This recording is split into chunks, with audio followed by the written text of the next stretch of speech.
my microphone even on? Like, what is this right here? Is this? Monica. So we don't have. You guys. This conference will now be recorded. And he just finished in just over 5 hours. Assume he's probably in his 7. All right, we're good. I'm still not working. All right. Hello? Ready. You're on.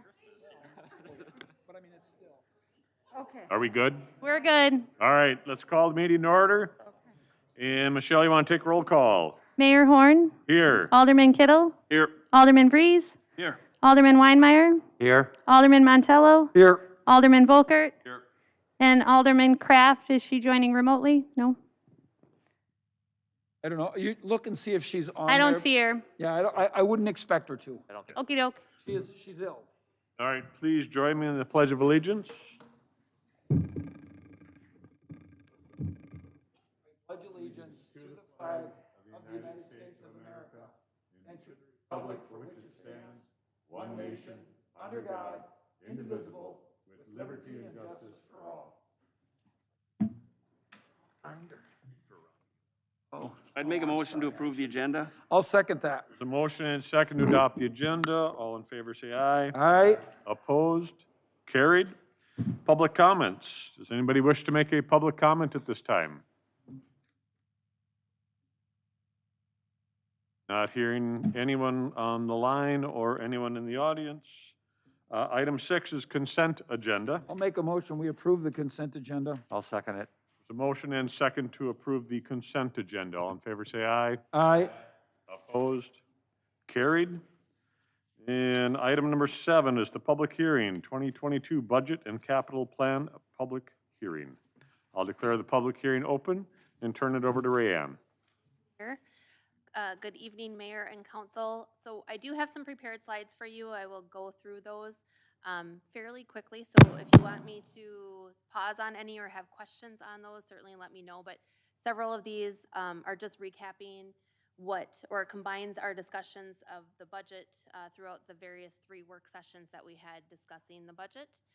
So I just want to start with our overall budget priorities of 2022, continue to focus to ensure an efficient, reliable use of resources to ensure that the core services that the city has are available to the community. There is also an increased focus on adding additional resources to public safety through the proposed addition of 2 patrol officers, looking to begin funding and ensuring that the medical reserve account liability it becomes a fully funded liability. Also looking at the continued investment in the city's infrastructure, serving as a continued catalyst for the growth and development within our community. And then obviously always kind of looking for additional opportunities of how can we distribute those costs or share those costs of those initiatives that are composed of in the budget. And then there was and the last bullet point on here is balancing the growth of the community with the growth of the budget. So kind of trying to keep the levy as close in alignment with net new construction as possible. So going to the next slide gives an overview. And Michelle, I'm not sure, could you zoom in on? So just want to highlight some of the discussion at the last meeting in regards to a second patrol officer. So we did publish an initial budget that reflected 1 additional patrol officer, and through our last work session, it was requested to put in a second patrol officer that would start August 1st. So the table in front of you shows the 2022 published budget, and then the 2022 is proposed and what's included in your packet tonight, and then the difference between that initial published one and now the proposed one, which was an overall difference of $52,000 or a 0.9% change. If we go to 2 slides, Michelle. Go to the next one, please.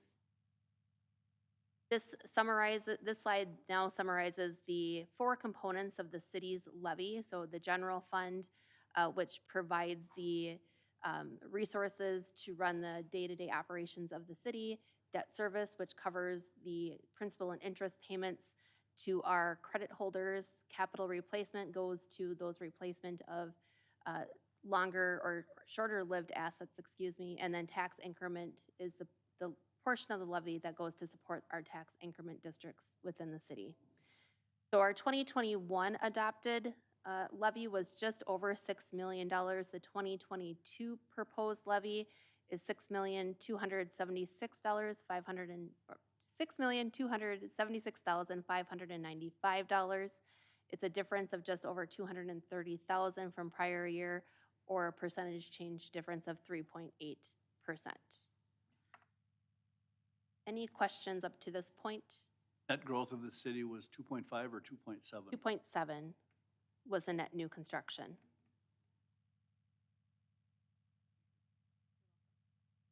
And we just have a couple more slides on the debt service. This slide just shows an overall year-over-year levy as a result of the debt service. So again, those obligations of our principal and interest payments.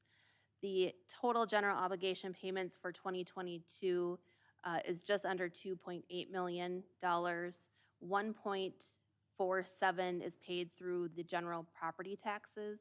The remaining portion is paid through other sources. That includes the water, sewer utility, stormwater utility, and tax increment districts as well.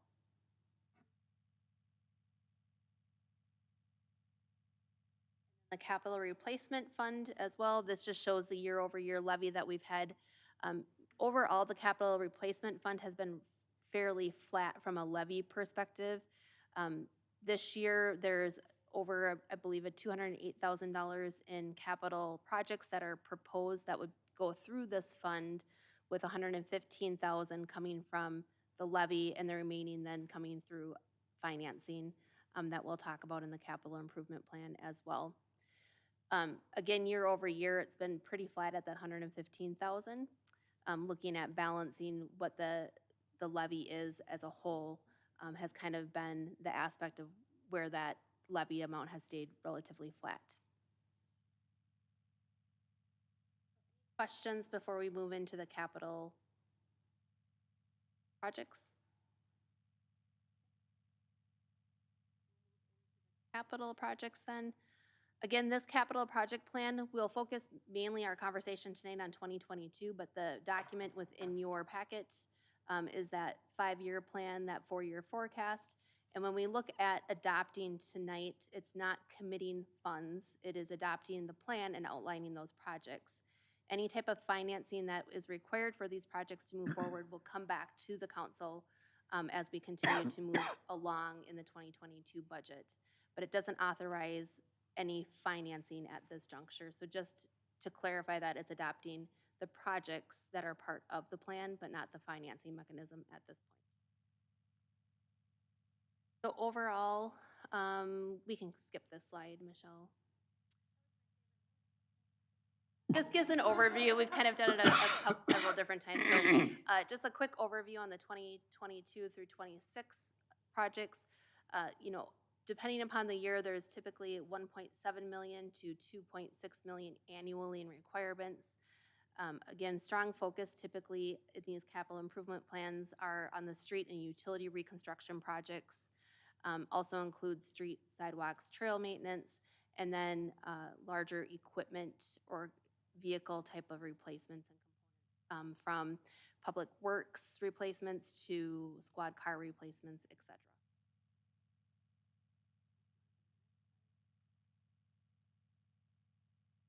The 2022 plan year, some of the notable projects includes the County Highway A Trail project, the library building project, the development of the BB property, which it will be 11, and then also includes impact fee and stormwater utility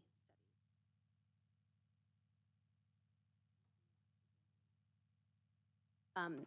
From a financing aspect or plan, we anticipate approximately $1.4 million in financing requirements to support those projects.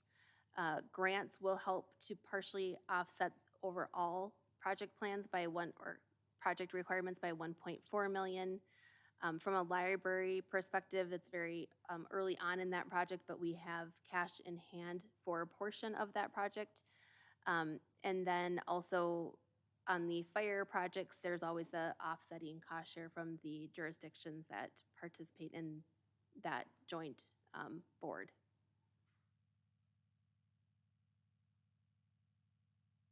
Again, the 2022 street and utility projects will include the reconstruction of North 4th from County Road K to Highway 64, reconstruction of Oak and also Fairway. Between those three projects, we are looking at using a combination of financing and also a portion of the American Rescue Plan Act funds to offset the portion of the water and sewer utility.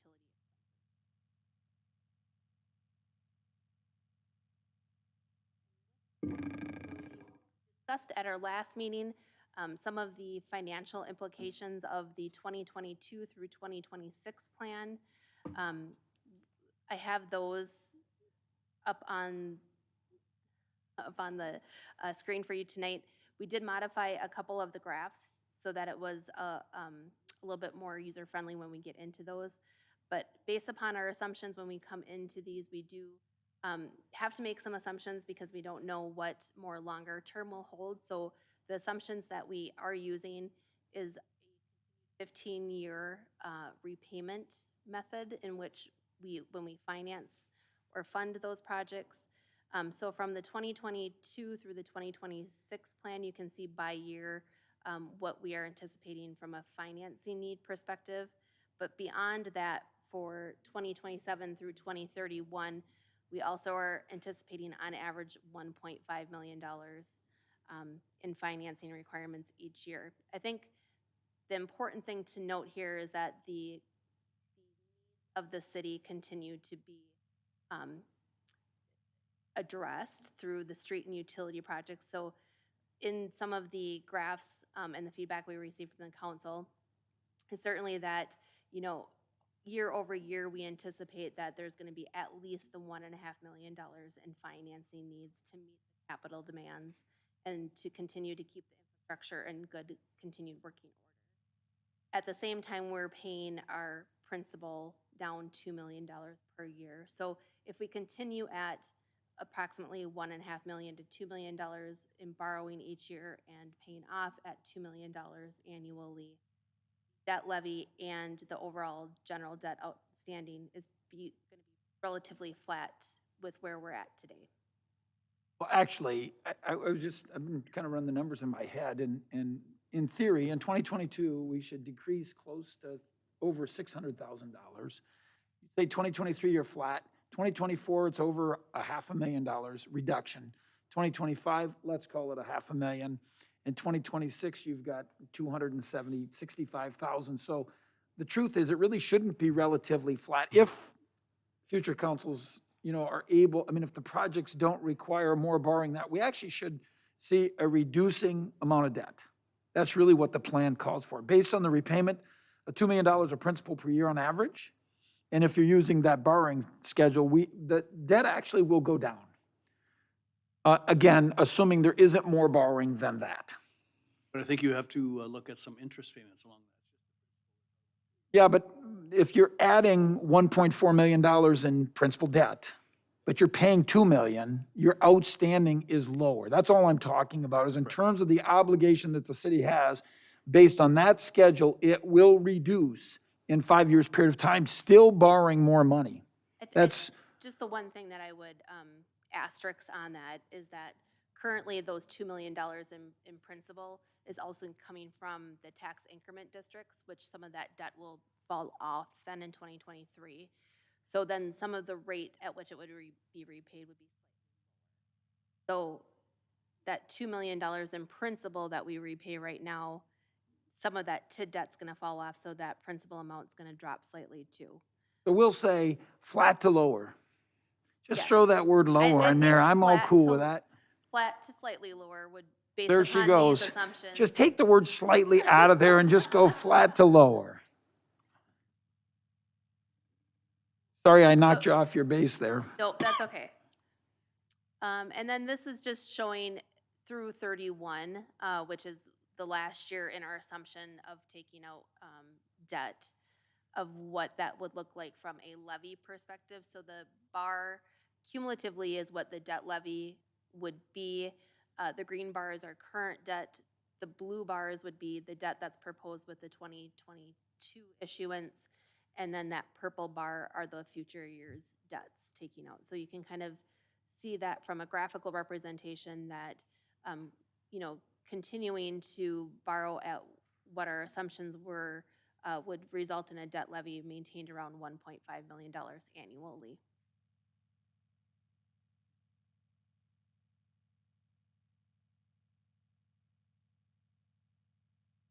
Questions on either the capital or the operating budgets or clarification points? Here, anybody has any questions? So I guess I want to thank Rayanne and your staff, Noah, obviously putting budgets together and capital improvement plans and all of this stuff. It's just a tremendous amount of work and rework as aldermen, and including myself, come up with different ideas of what we feel is important to be in the budget or out of the budget. So it's that constant rework that we appreciate. So. Appreciate all of your time and effort and feedback. We know this time of year, there's a lot of conversation around the budget and the capital improvement plan. So we really appreciated everybody's feedback and input to it as well. So thank you. So does anybody on the council have any questions? None, seeing none. What about people on the online? Anybody from the public have any questions?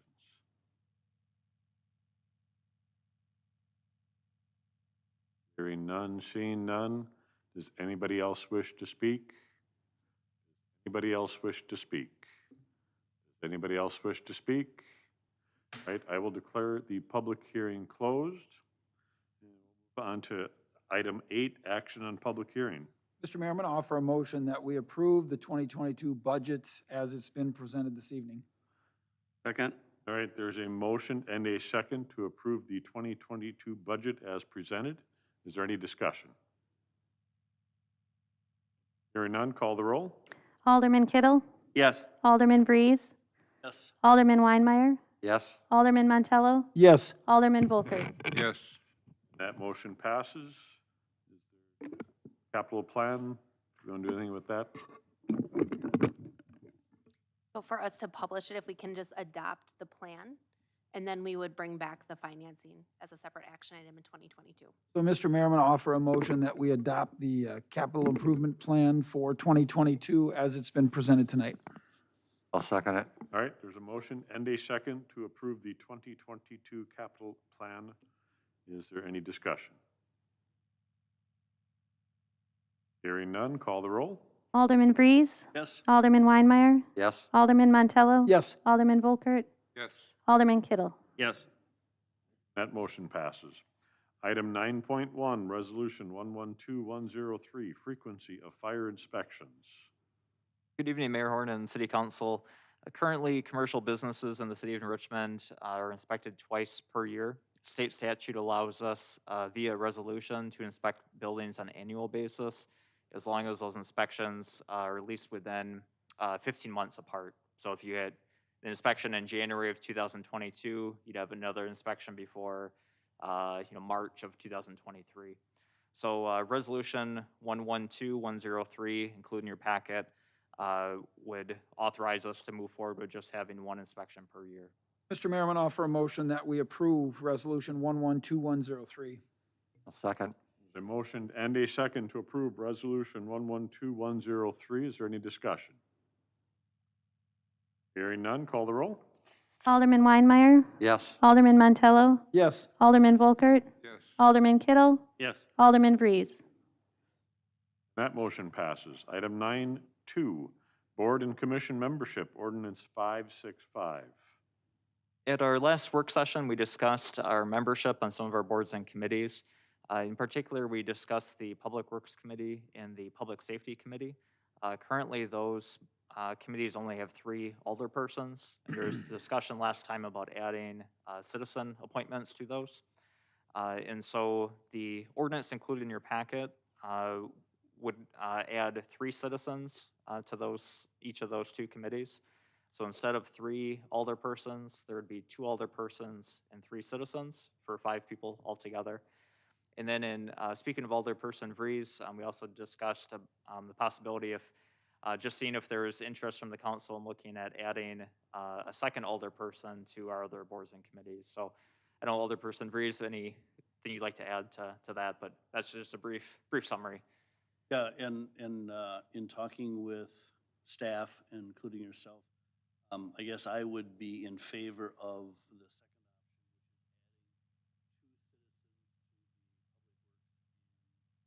option, public safety.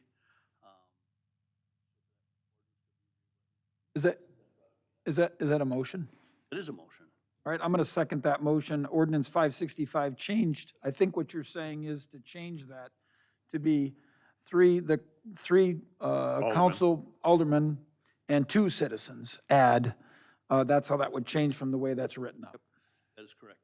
All right, so we have a motion and a second to change Public Works and Public Safety at the next appointments to adding 2 additional, I shouldn't say additional, adding 2 citizens and keeping the remaining 3 aldermen. Is there any discussion? Hearing none, call the roll. Alderman Montello, Yes. Alderman Volkert, Yes. Alderman Kittle, Yes. Alderman Vries. Yes? Alderman Weinmeier. Yes. Anything else you guys wanted to discuss on Thank you, that? Noah, for helping with it. I Yeah, appreciate it. no, thanks for meeting with me as well after the work session. Well, and I think just to address the issue that the question's been asked about, we have several commissions that have just 1 alderperson on it, and I think that's something we should have more discussion about in terms of adding. I don't know that that's something we have to decide tonight. Obviously, it would be something that would be done in the spring. But I guess, Totally agree with you. I'd like Yeah, to have so a we'll little more just- time to kind of discuss this and Sure. talk with staff and. so just, and, that kind of just rests where that is right now. It's just we're going to discuss it more. Sure. Perfect. All right, item 9.3, city-owned property. Good evening, Mayor and City Council. From last work session's meeting, we discussed a number of city-owned properties, and one of them that you wanted brought back at this council meeting is the property located directly north of Sunshine Courts and off of O'Donnell. As we discussed last time, the property is about approximately 2 acres, but buildable property is about 0.6 acres. And so from that meeting, I know Alderman Volkert and a few other aldermen wanted to walk the property, take a look at it, and see if there's something that they wanted to discuss at this meeting. What I've done and staff have done since the meeting have made a few calls to some local realtors to give you an idea of what they feel that property is worth. And so in making those calls, the property that is the 0.6 acres ranges in what they feel it's worth from about $30,000 to $50,000. So those were the comments that I had received from them. I also asked the question, is there any deterrence for selling this property? Does anyone see anything that would deter us from selling it? And really the only thing that was mentioned was, affordable housing is surrounded that. It is surrounded by rental units in that area. However, the people that I spoke with also stated a bonus would be that this could also be a rental property like a 4-plex or possibly a 6-plex could even fit in this area. So it was really positive with the 3 realtors that I spoke with. They all felt it was a sellable piece of property. And the range that they gave me once again was around $30,000 to $50,000. So I'm going to open it up for discussion. If anyone has any questions of myself, I'd be glad to answer those. Well, the first question I wanted to ask you, I didn't get a chance to ask Alderman Volker. Do you know, was he able to find his class ring? I don't know that. He didn't I think, check in with me. if I'd understood correctly, he lost it there. That was a few years ago, and I think that was the reason why he walked that property, because he's still trying to find it. So I was just curious if he had mentioned if he found it. Well, him and I were out there for a couple of hours. We did not, did we, Ron? We didn't find anything. Go sell it. So maybe to get to the point of discussion, I would make a motion, Mr. Mayor, to put this property up for sale. I'm going to second that motion. All right, there's a motion and a second to put it up for sale, work, I suppose, work with a realtor, pick a realtor, or work with all three. Come up with the game plan and how to sell it for the most advantageous price. Any discussion? I thought it might be a good spot for extra parking out there. There's a parking shortage area out there when it comes to Sunshine Coast. I mean, they just don't have it out there. That would be a perfect spot for a parking lot back in there. Have enough spaces to park there. And potentially, I see the point of what you're making when you look at this, but really we need, is it HUD that needs to step up and make an offer, or what are you suggesting?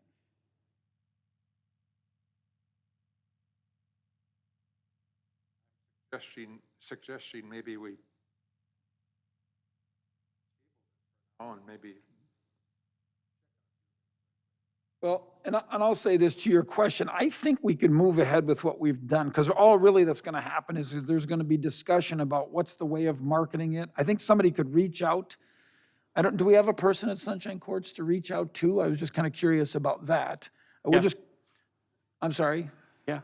Well, I mean, do we have to call down to Milwaukee, or is No. it Washington DC, or I'm being sarcastic here right now? have an just because of executive their director. slow response to some other issues out there. I'm talking about the HUD's, Oh, not yes, ours. yes. So anyhow, but I think that we have an opportunity to see, we're not going to sign any contracts.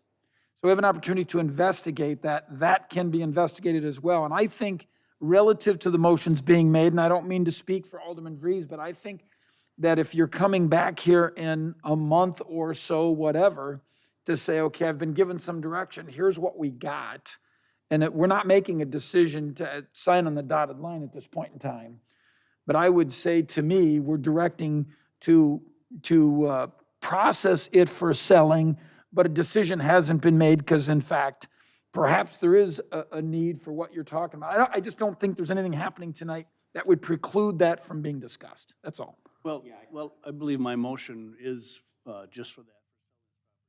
Property's been sitting empty since 1982.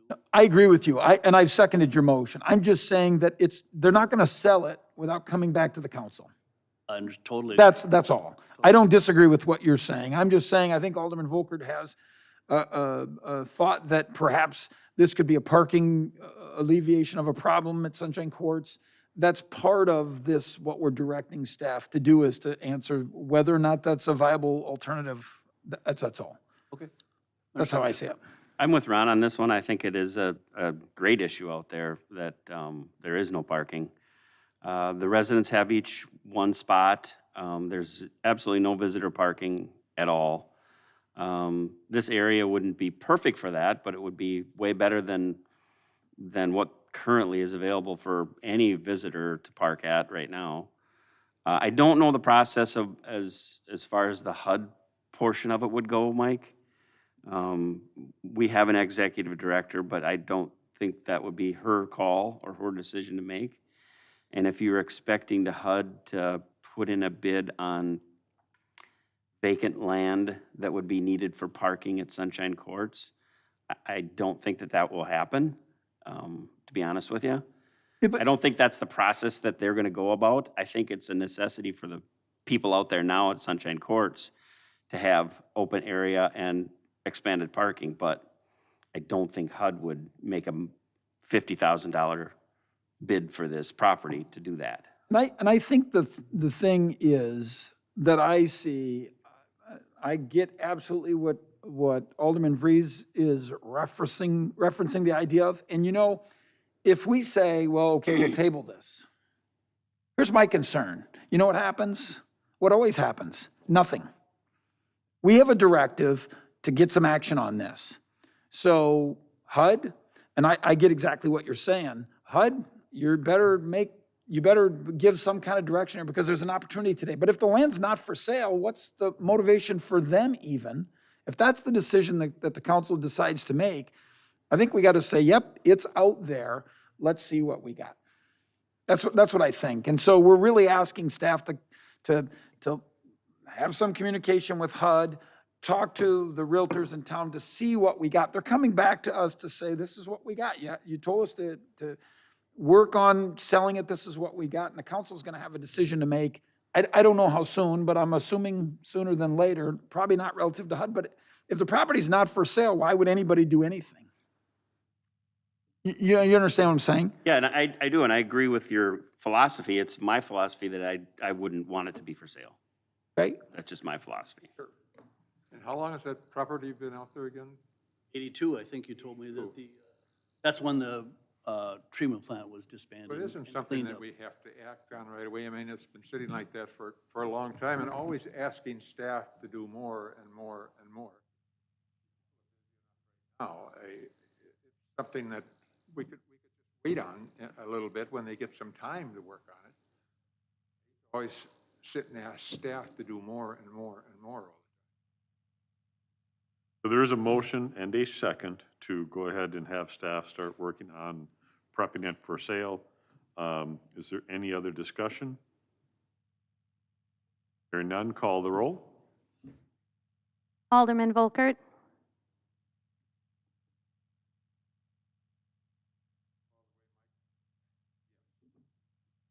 Alderman Kittle. No? Alderman Vries. Yes. Alderman Weinmeier. Yes. Alderman Montello. Yes. And that motion passes 5-1. Mr. Mayor, related to that, we talk about maybe going out and giving it to a realtor. Or previously, the city had an arrangement with property, custom sale, that there would be a commission.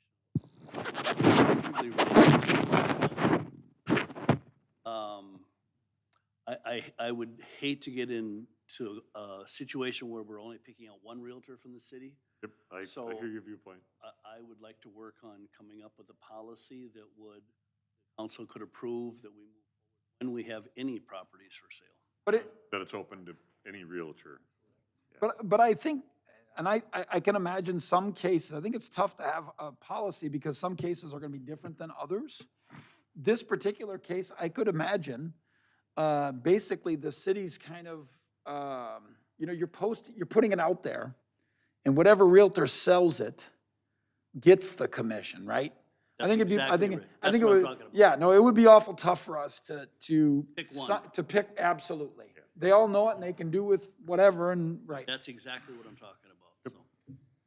I don't want to just pick one, I want Right. everybody to have the opportunity that's out there. Okay, so Sell I whatever can do that. property I the know city that the has. realtors have a meeting, I think it's once a month. I can attend that meeting and tell them that this is for sale, and then everyone has the same message, and everyone has the same opportunity to get that commission. Just out of curiosity though, okay, so you're gonna do that. And the first question, if I was a realtor sitting there and says, okay, what are you asking? Exactly right. I think this is a question for another day anyway. That's really not what we're talking about here.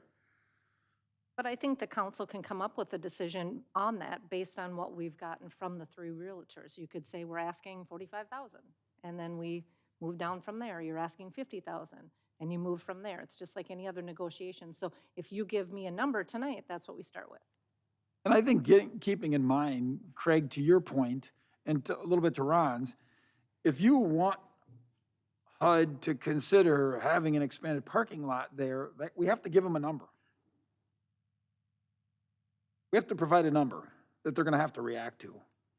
Just so we're clear, that you're not thinking of donating this land to HUD, are you?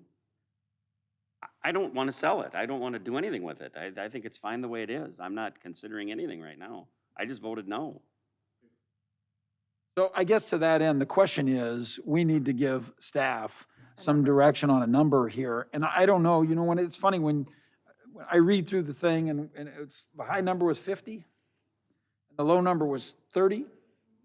I don't know, is there a reason for the number not to be 50 and see what happens? I mean, that's what you're asking. Somebody gonna make an offer and you kind of go from there. Well, there's still going to have to be a decision on who the realtor is. Anyone can sell it, just like a house. Anyone can sell that specific house.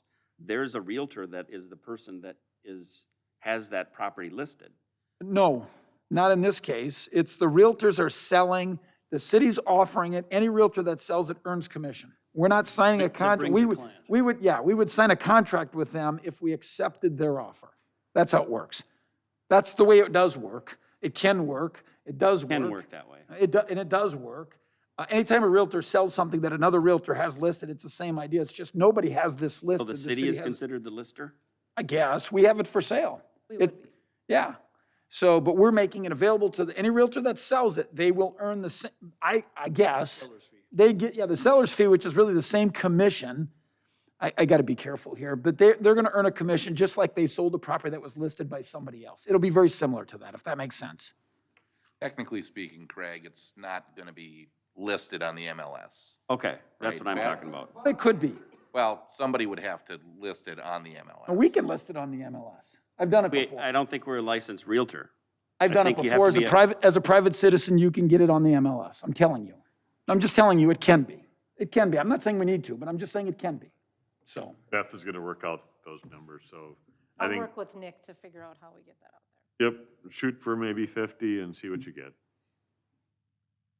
All right, item 10.1, Powers County Stenseth Annexation Application. Okay, tonight before us, we have an annexation petition from the Powers Estate and Stenseth and St. Croix County.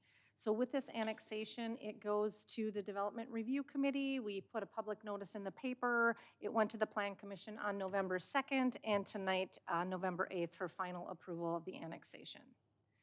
The property is located off of 140th and Double G. It's across from what we're now calling Meadow Crossing, which the land that the city had just sold.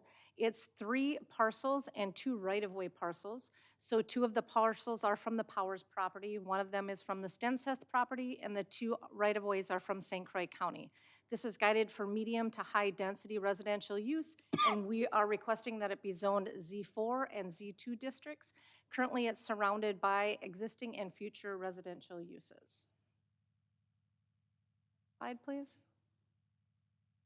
So this did go to the DRC. It did go to the Plan Commission at a public hearing. We are requesting approval of the annexation with the zoning to be for the Powers property Z4 district and the Stenseth property Z2 district. We would also request waiving of the associated fees. Any questions? I can take those. Mr. Mayor, I'm going to offer a motion that we approve the Powers St. Croix County Stenseth annexation petitions as presented with the waiving of the associated fees. Zoning as Second. outlined. Yeah, just as they have it. I actually don't, well, with the district, I'm sorry, with the, G4 and yes, the G2. zoning. That's exactly what you said. All With right. zoning as described. We have a motion, and we also have a second. Is there any discussion? Hearing none, call the roll. Alderman Kittle, Yes. Alderman Breeze, Yes. Alderman Weinmeier, Yes. Alderman Montello, Yes. Alderman Volkert. Yes. That motion passes. Item 10.2, Extraterritorial Jurisdiction Certified Survey Map. The second item coming from the Plan Commission for the City Council's consideration this evening is an extraterritorial CSM from the Cody Living Trust. This property is located at 1816 110th Street. The process we went through was the Development Review Committee, Plan Commission on November 2nd, and tonight for final approval. You'll see the property there in red up on the screen. It's guided in our comprehensive plan for mixed corridor uses. It's surrounded by rural land. It's right off of Highway 64, and it's within the Star Prairie Urban Reserve boundary agreement. Next slide, please. The CSM itself is subdividing an existing single-family dwelling with the away from the additional lot. We look at lot width, right-of-way, and easements as we do in any ETZ CSM. This one is a little different in that if the family decides to sell either piece of the property that's being broken apart, it will be attached to the City of Richmond as it's in the boundary agreement. And it would be zoned Z3 at that time. Can you say that again? Sure. So When you say attached to the city in Richmond specifically, what are Annex. you saying? An So X. it's an annexation Automatically. process, but in the boundary agreement, it's called attachment. So it's the same type of a process as annexation, but in the agreement, it's called attachment. So whenever things like this happen, if there's a CSM or a splitting of the property, it's odd, and they sell it to someone outside their family, it's automatically going to be attached. 'Cause- We do go through the same process as annexation, but the term is called attachment. Because all we're doing tonight is approving an extraterritorial CSM. That is correct. But the And- process. But in the if it's- process, if there's a sale, it will be coming back to us. Got it. Thank you. You're welcome. Next slide, please. So with that, the DRC and the Planning Commission are recommending approval of the ETZ CSM for the Cody Living Trust with the 3 conditions as presented in the planning report.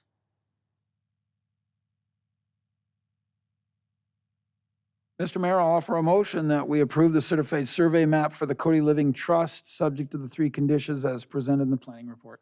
I'll second it. All right, there's a motion and a second to approve the extraterritorial jurisdiction certified survey map. Is there any discussion? Call the roll. Alderman Vreese, Yes. Alderman Weinmeier, Yes. Alderman Montello, Yes. Alderman Volkert, Yes. Alderman Kittle. Yes. That motion passes. Item 10.3 is the zoning ordinance amendments.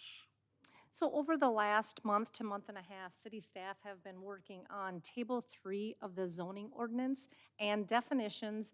And another section of this that will be brought back before the city council is a repealing of a PUD district. And that is on hold currently right now, and you'll see that coming forward in the next month or two. But tonight, we're considering adding some definitions in Section 121.15 and changes to Table 3. This went to the Development Review Committee. First started with staff, just a few staff members, went to the DRC. We did have a public notice in the paper. It went to Plan Commission on the 2nd, and tonight here for either your first reading or final reading.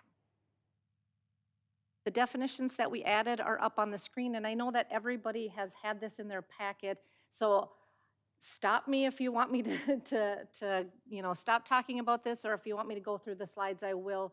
I did call a few aldermen and some with some questions on this because there are a number of changes. The definitions are very easy and very simple. We added those because we added some uses in our chart. You go to the next slide. But when it comes to the table, it affects each of our zoning districts. So up here we have our zoning districts starting with Z1 through Z7. Each of those zoning districts have a definition, and each form on the table has an area where you can have an administrative use for it. It can have a use of a conditional use, or it can have a site plan. And those are the things that we really analyzed in this process. Since 2015, we've made minimal changes to our zoning ordinance and subdivision ordinance, and as staff, we've decided to take a super hard look at it and go through kind of each of those and what really makes sense for the city of New Richmond. Mr. Mayor, I want to offer a motion that we approve these changes that have been proposed to these zoning districts. Am I saying that right? It's to Table 3 and the definitions. Yeah, Table 3 of the definitions. That was exactly on the tip of my tongue. And then I'm curious, is there something we have to do to make this the final reading? You Bend the would, rules. If it's Okay, please. This is an ordinance change? So I was is an looking to see ordinance which change. ordinance it Michelle, did was. you put but the ordinance number in? I'm No, not there is seeing no it. ordinance number on there. But it is an ordinance change. Yeah, it's It is an ordinance, but ordinance there's no change. number there, so I, Let's suspend the rules. yeah, please suspend the rules. Let's make it final official, and there you Okay, go. and we'll put an ordinance number attached to that at Thank the you. time of publication. And you'll let me know tomorrow what the ordinance number We is? would let you know that. Yeah, I appreciate that. I'll second that. All right, we have a motion and a second to approve the zoning ordinance amendments and suspend the rules. With the ordinance number coming tomorrow, contact Mike Well, for thanks, that number. yeah, thanks, Michelle. Just text it to me. Yep. Any discussion? Yeah, I would just like to thank Beth and Dan for this inordinate amount of work. And a lot of time and effort went into this. And I think a lot of little things got cleaned up, and that's a good thing. So to clean up an ordinance book is a good thing and not easy to do and takes a lot of time. And we make light of it, but we don't know how much work it is. So I actually have the ordinance created. you don't need to know. It's 565, and I'll email it anyone who wants to read all 7 pages. I'll make. We've already read it, Let so. me grab my pen, I'll make a note of that. So thank you, team. It can't be 565 because the 666. board and commission membership was 566? ordinance 565.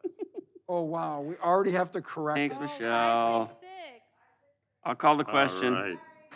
Dang it, you got an eraser? I already wrote down 565. All right. Sorry to correct you publicly. I'm sorry. Any other discussion? Call the roll. Alderman Weinmeier, Yes. Alderman Montello, Yes. Alderman Volkert, Yes. Alderman Kittle, Yes. Alderman Vries. Yes. That motion passes. Item 10-4, electric substation upgrade. Good evening, Mayor and Council. I just want to check technology before I get rambling on. We can hear you perfect. Thank you. So coming into the 2022 capital improvement planning, we had some major decisions in the electric department with our substations. We had aging infrastructure. We had some repairs and upgrades that needed to be made. And then we also had a number of items identified going back to our 2014 electric distribution study that were recommended to be made. So in May, we started having these discussions with the Utility Commission, and we were looking at what basically completing all the recommendations from our 2014 study. And we were looking at about a $4 million investment in these improvements. And that kind of led into the cost of service study that ultimately recommended that we look at two rate cases, one that we brought to the council last meeting to look at filing, and then the other kind of, as we dive deeper into these substation improvements, what would that cost, or what would the rate impact be? And so then as we got towards end of summer, we looked at trying to get some finalized costs and what our scope of work would be on the substations. So we worked with Dave Krause, formerly with Krause Power Engineering. He sold his business to EPS Engineering and Design. And Dave came up with a scope of work that basically replaces two large transformers, circuit breakers, relays, controls, and basically brings our Highview and Knowles substations, which have some infrastructure dating back to the 50s in equipment that was refurbished in the 80s. So, and with an updated cost of roughly $5 million.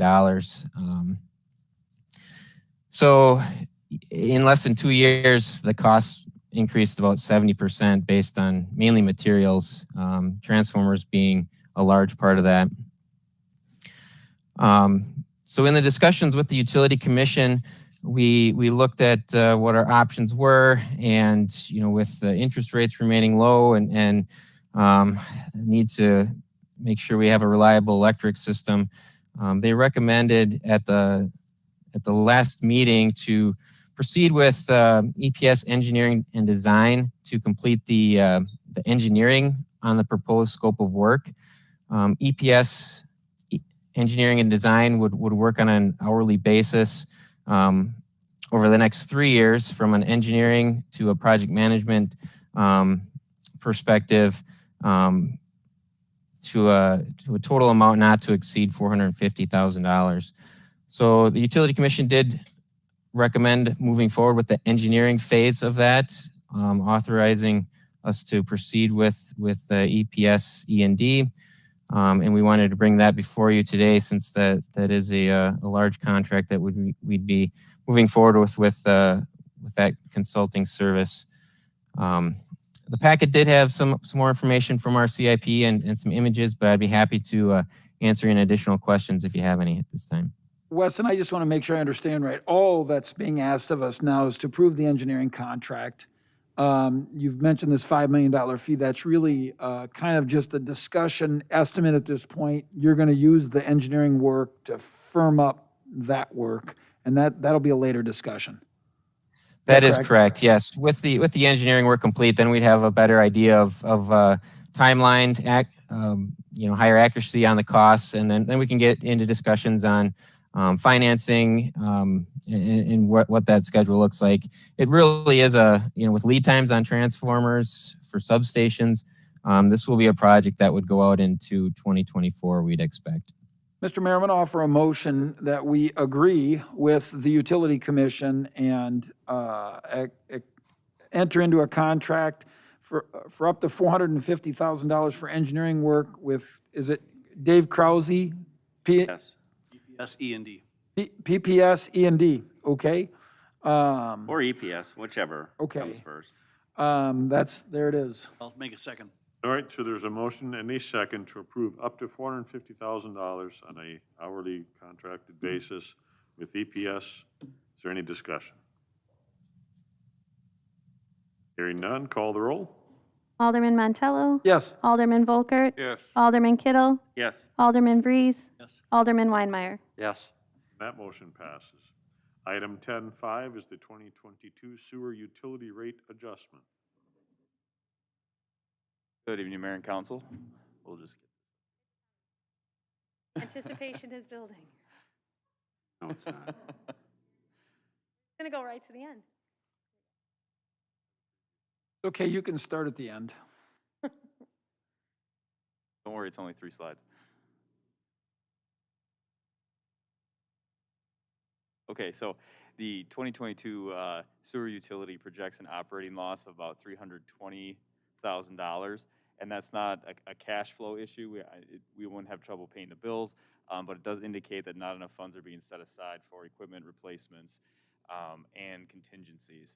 The 2019 sewer rate study recommended a series of relatively small annual rate increases as opposed to a large increase every 4 to 7 years. If you recall, the one that we implemented in November 1st of 2019 was relatively large at about 16% on average between customer classes. This 3% rate increase is proposed to be effective January, I want to correct January 1st, it should be January 24th, and would generate an estimated $55,760. So because the sewer system is relatively small, therefore a 3% rate increase really doesn't get you that much, but it does help lessen the anticipated loss. Sewer utilities are not regulated by the PSC, so all we need is Utility Commission and Council approval to adopt new rates. Joel, so we're talking about a 3% increase effective next January. And you talked about smaller, I'm going to change what you said, smaller more often versus a large one. Just kind of so folks that are paying attention, you're going to, and I say they're going to be back. We're going to have to increase rates again relatively soon, within the next couple of years. It would be reasonable to see another increase. Right, and the sewer rate study that we did in 2019 indicated that over the next 10 years, with probably 8 of those years, you need a 3% rate increase. Now, that didn't take into account any growth, but basically we would be probably bringing forward around a 3% rate increase every year until the utility is not operating at a loss, essentially. Yeah, I think that Alderman Vries and I have both had the distinct pleasure of visiting the biosolids facility down in Ellsworth, where our raw material goes to, and it was definitely, in all seriousness, it's a very eye-opening understanding what it cost and what has to happen. Stuff doesn't, when people run stuff down the drain at home, it doesn't just go out to the wastewater treatment plant and process and it's done. Stuff's moved and all of that stuff. So I'm going to offer a motion that we approve Resolution 112104, authorizing a 3% sewer rate increase effective January 24, 2022. All right, there's a motion to approve the 3% sewer utility rate increase. Is there a second to that motion? I'll second it. There's a motion and a second. Is there any discussion? Call the roll. Alderman Volkert? Alderman Kittle? Yes. Alderman Breeze? Yes. Alderman Weinmeier? Yes. Alderman Montello? Yes. That motion passes. Item 10.6 is the Nrpd squad car replacement. Good evening, Mayor and Council. As you're aware, this went to the Public Safety Committee, and they were recommended that we go out for bid, as the council also approved. We did receive one bid back from Johnson Ford for this is for the fully marked patrol vehicle. This is a little different than what we've done in years past because we felt this was a good opportunity. We've been planning for this for a while to increase our fleet at some point. The mileage on our current squad cars is, and condition of those squad cars is good to where we thought this would be an excellent opportunity to increase our fleet by one fully marked patrol vehicle. We did receive a competitive bid from Johnson Ford for the Ford SUV utility vehicle with a purchase price of $42,295. Staff is also recommending going with the maintenance and extended warranty for $7,720 for a total purchase price of $50,015. We did have some questions from other staff whether this was a competitive bid or not. We did reach out to Ewald Ford, which does the state bids, which my understanding is there's not even an opportunity for a state bid this year due to some supply chain issues. And the Ewald Ford bid price was $42,225, which is only a $70 difference in what we had. That was a competitive bid from Johnson Ford.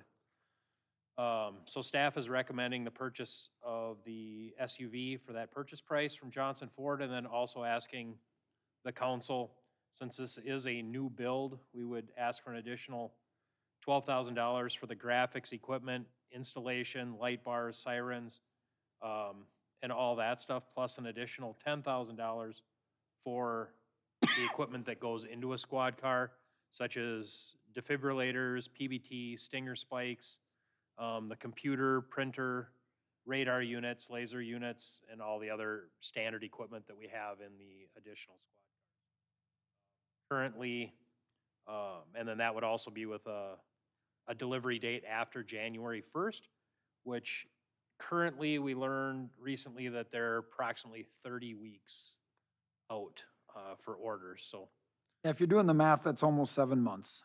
And that's the state of the automobile industry. That's no reflection on Johnson Ford. It's just the way the industry is. So, Chief, I want to ask you, the fourth bullet point says the purchase of the unmarked squad car would take place after the first year. Is that something that's already been approved in the budget? yep, that was part of the next year's CIP, was this additional vehicle, and then the replacement of another detective squad. So, And our plan is to do that the same way we did the one recently with a slightly used vehicle off of a lot. So, But that we're planning on bringing back to the council down the road. So what you're asking for tonight is just an approval to accept the bid from Johnson Ford, to allow you to enter into a purchase agreement with them, and then the extended warranty, the maintenance package, and then $12,000 for the necessary, I'll call it upfitting to that squad car. So, Mr. Mayor, I'm going to offer a motion that we accept the bid from Johnson Ford for $42,295, purchase the extended warranty for $4,091, a maintenance package of $3,629, and then an allotment of $12,000 for upfitting as it's spelled out in the memo.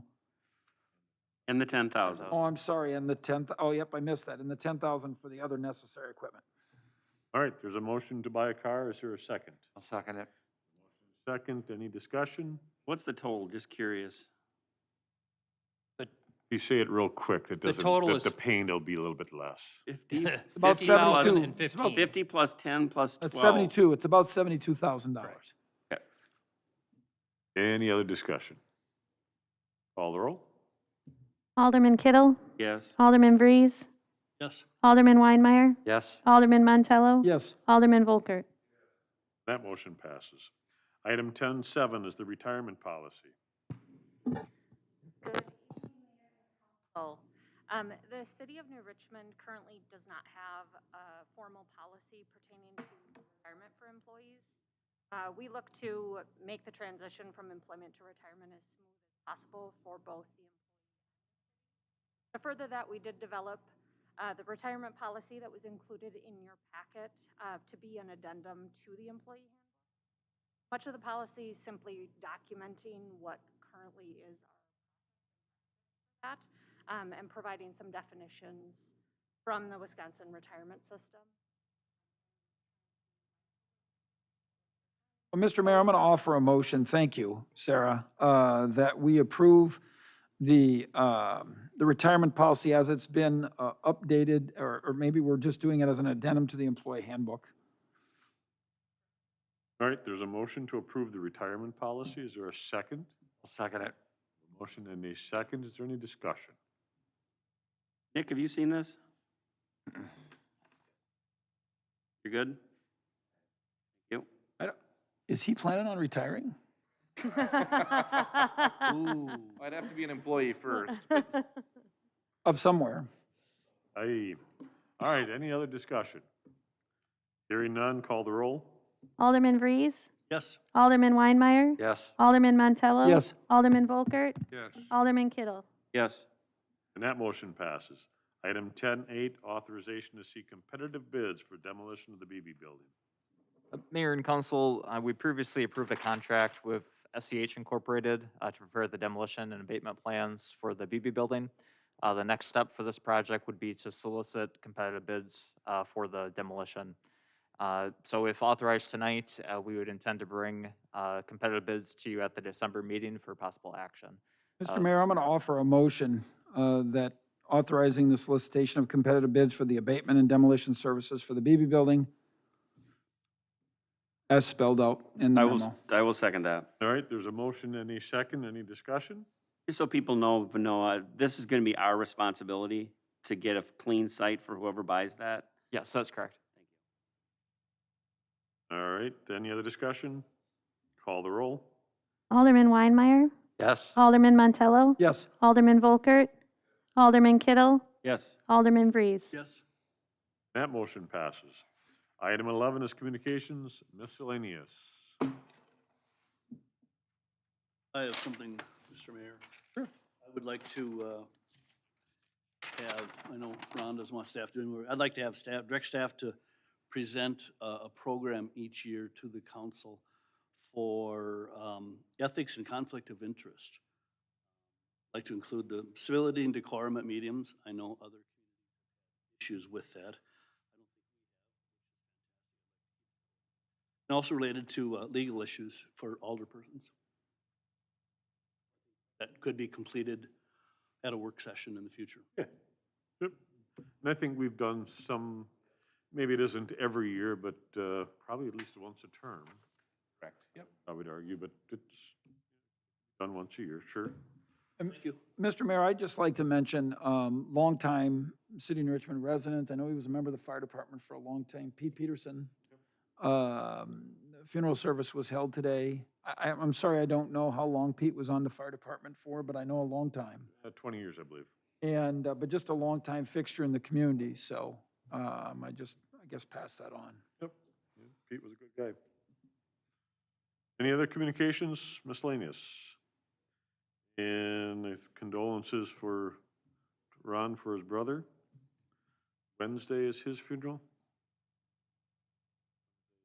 11 o'clock, I believe. 10 o'clock? 10 o'clock.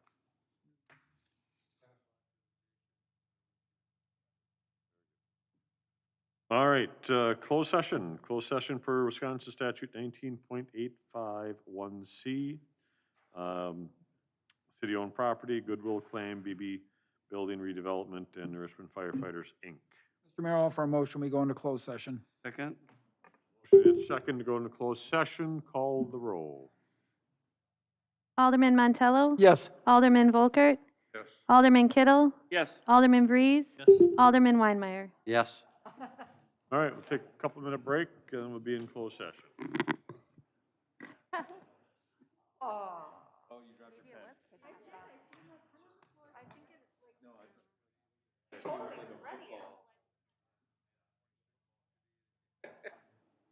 This conference is no longer being recorded.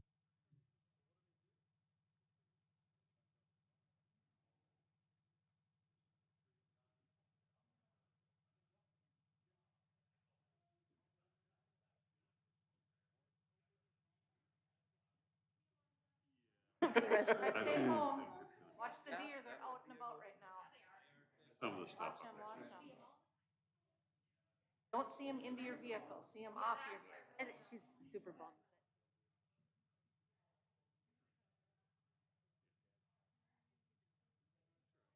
Yeah. Like she can't. I have it. Tom, how are you? Rick, just to let you know, I'm going to mute our microphones for just a minute. So if you don't hear anything, you didn't lose us. All right, thank you. You bet.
Yep.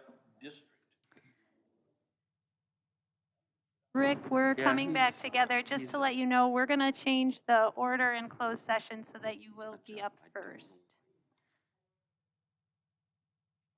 Excellent, thank you.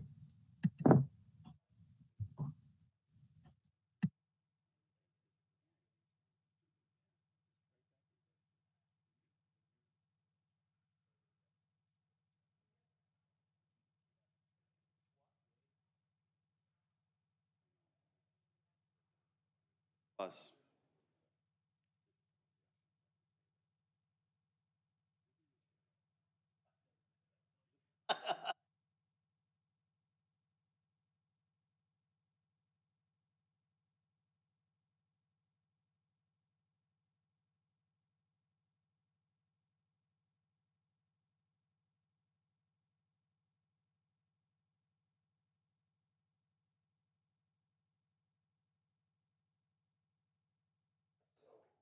Then we'll jump to, we'll go to Beth on the two city-owned parcels. Yep.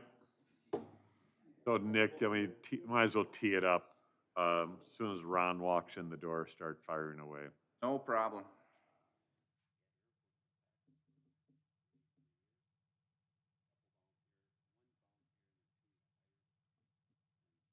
Rick, can you hear us okay? Yes, I can hear you all. Fantastic. We're just waiting for one alderman to come back into the room and then we'll start.